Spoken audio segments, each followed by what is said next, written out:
بسم اللہ الرحمن الرحیم۔ میرا عزیز السلام علیکم۔ یہ 60 کی دہائی کی بات ہے۔ میں چھوٹا تھا، گاؤں میں ہوتا تھا، گاؤں کا ماحول تھا۔ اس وقت گاؤں جو تھا وہ چھوٹا سا تھا، تقریباً 3 مسجدیں تھیں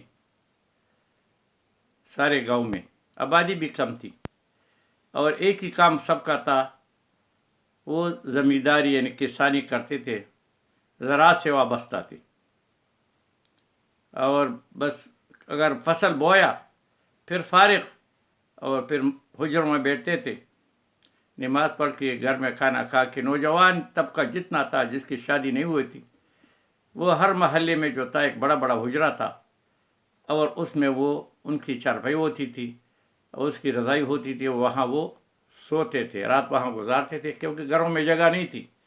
گھروں میں ایک ہی کمرہ ہوتا تھا، اور اس میں جتنے بھائی بھی شادی کرتے اسی ایک کمرے میں رہتے، والدین بھی رہتے تھے، وہ بھی رہتے تھے۔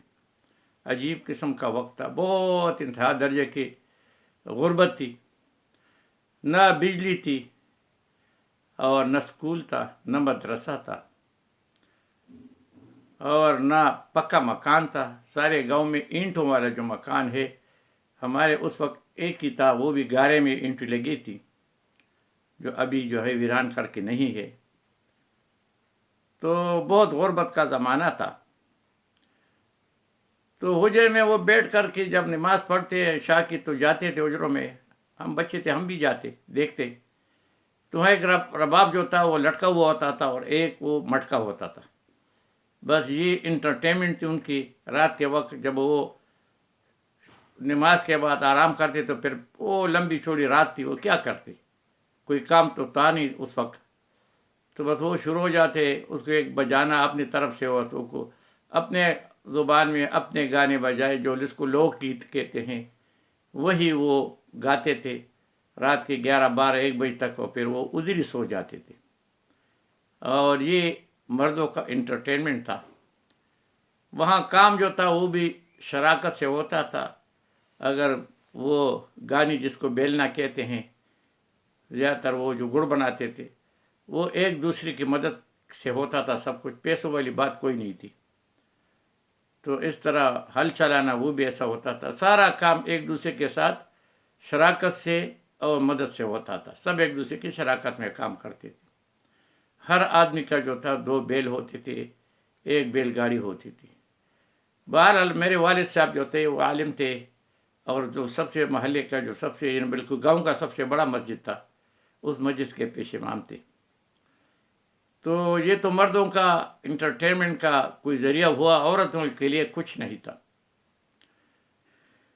تو عورتوں کے لیے پھر والد صاحب نے ایک دفعہ ایسا کیا کہ میرے بھائی کی شادی تھی، تو اس وقت یہ عورتیں جو تھی وہ گھر تک محدود تھی، اور زیادہ کوئی بھی ایسی چیز نہیں تھی۔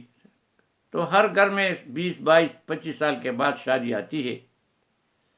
تو والد صاحب نے کہا کہ بھائی ایسا کریں کہ جب ہم عشاء کی نماز پڑھ لیں تو پھر آپ یہ دف یعنی تنبل، یہ اسلام میں جائز ہے، تو اس کو نکالے، اور ایک مٹکا وغیرہ جو ہے وہ پتیلا متیلا رکھ کر کے، تو گھروں میں جو ہے آپ جو گانا بجانا کرتی ہیں وہ کر لیں۔ وہ بھی لوگ گیت کی طرح ہوتے تھے، اور اس میں نامحرم لوگ نہیں ہوتے تھے، بس وہی گھر کے بچے مچے ہوتے تھے۔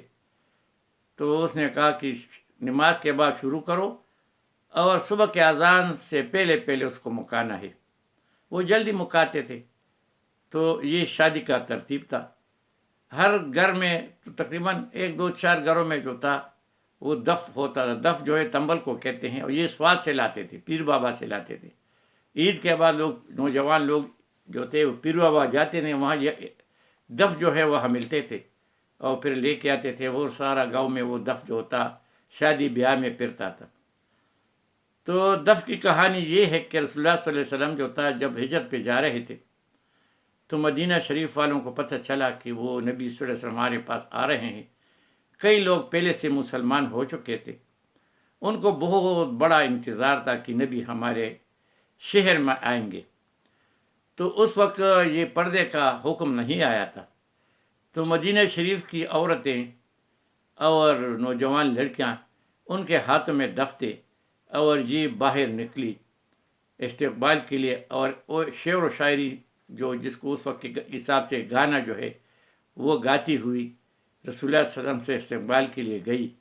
رسول اللہ صلی اللہ علیہ وسلم بہت خوش ہوئے، اور اس وجہ سے وہ دف جو ہے ابھی بھی عربی زبان میں جو ہے اس کو دف کہتے ہیں۔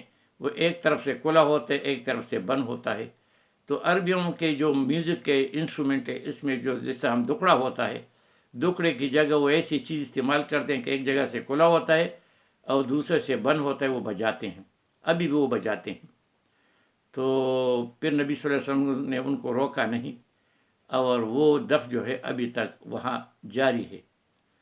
ہمارے پاس ساتھ جو ہم باہر تھے تو وہاں یہ انڈیا کے کیرالہ کے مسلمان ہوتے تھے، تو وہ جب عید ہوتی تھی تو ایک چھوٹے چھوٹے دف جو تھے وہ اپنے ملکوں سے لے کے آتے تھے، وہاں تو نہیں ملتے، تو عید کے دن وہ ایک دائرہ بناتے تھے، اور وہی جو نبی صلی اللہ علیہ وسلم کی جو استقبال کے لیے جو شعر و شاعری ہوئی تھی وہی گاتے ہیں سارے لوگ، اور ان کے ہاتھوں میں دف ہوتے ہیں، وہ بجاتے ہیں خوشی کے لیے، اس میں کوئی گناہ نہیں ہے۔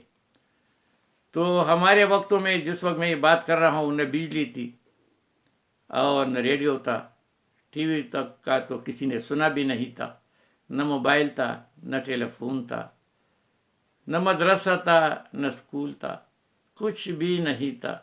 تو گاؤں کے لوگ بہت سادے تھے، انتہائی قسم کے سادے تھے۔